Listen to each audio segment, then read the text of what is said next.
The hardcore pornography of Tennessee Williams. A recent discovery in a Florida Keys storage locker uncovered unfinished works from the legendary Tennessee Williams. A short scene from an unfinished screenplay written by Mr. Williams, Damnation's Crest, is reprinted here, complete with notes from the author. Open on the Wainwright plantation outside of Decatur, Georgia, 1944.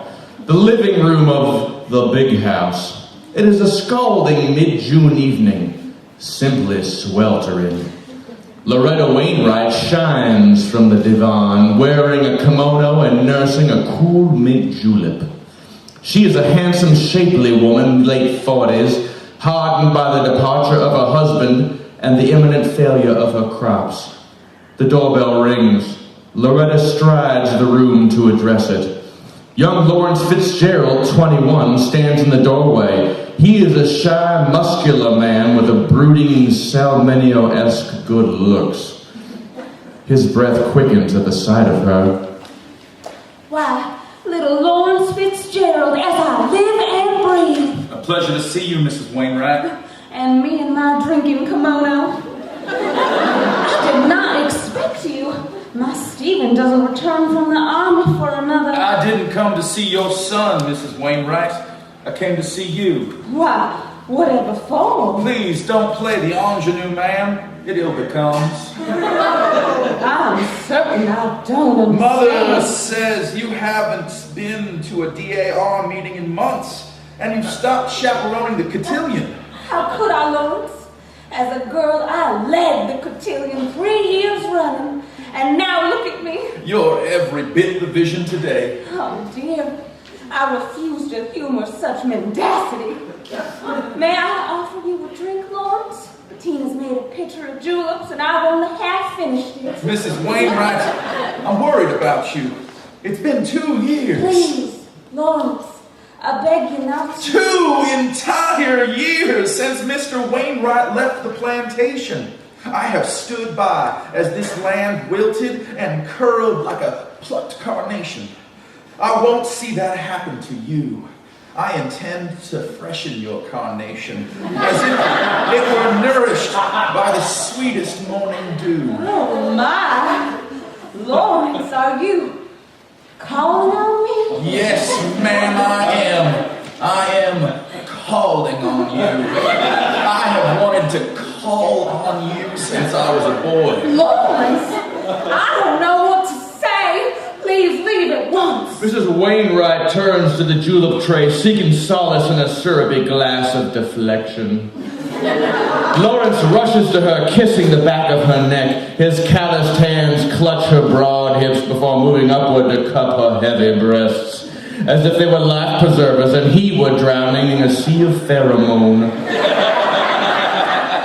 I feel I must interject that normally I would never stoop to such base prurience, even in a Hollywood screenplay, but my agent informs me that due to the success of last year's Deep Throat, even the grandest studios are greenlighting pornography.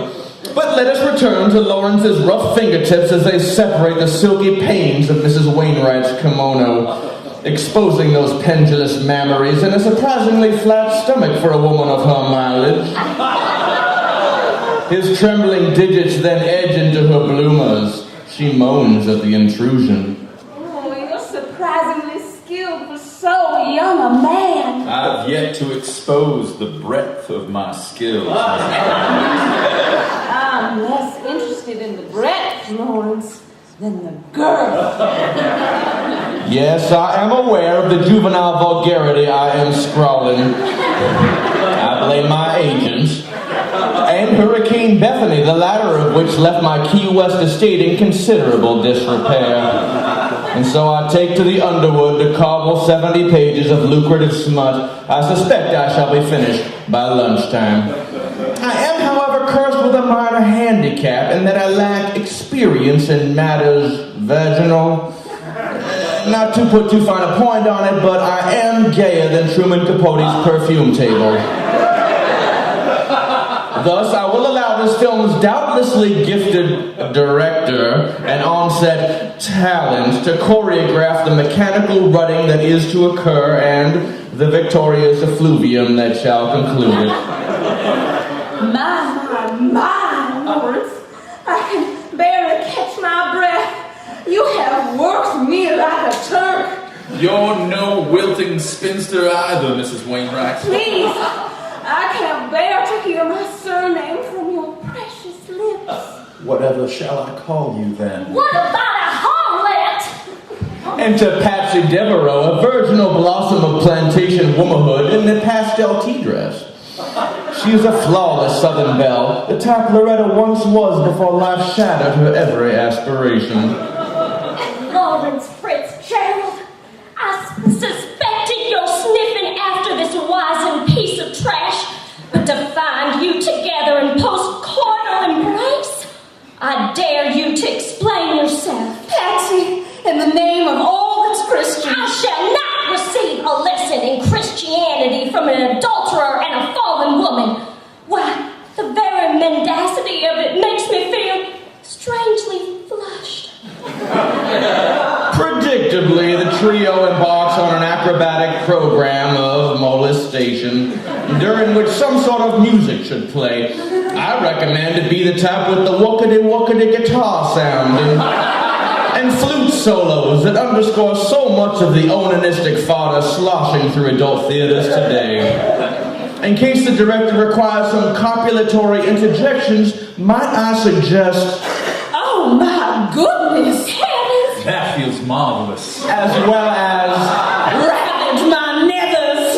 Where's my parcel? That does not go there.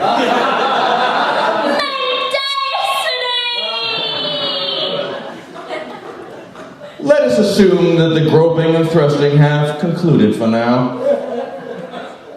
Would anyone care for a mint julep? The doorbell rings. I wonder who would call at this time of day.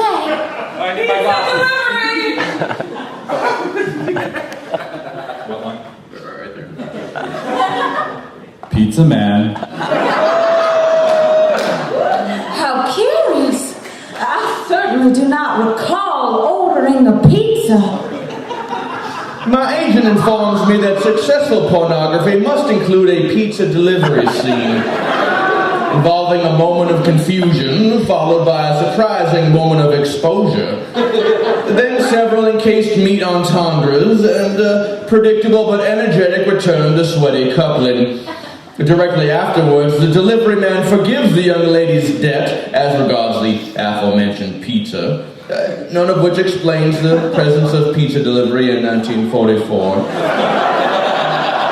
This is an excellent time to reveal that I broke a bone in my foot during the hurricane, and I'm currently writing this script entirely on morphine pills.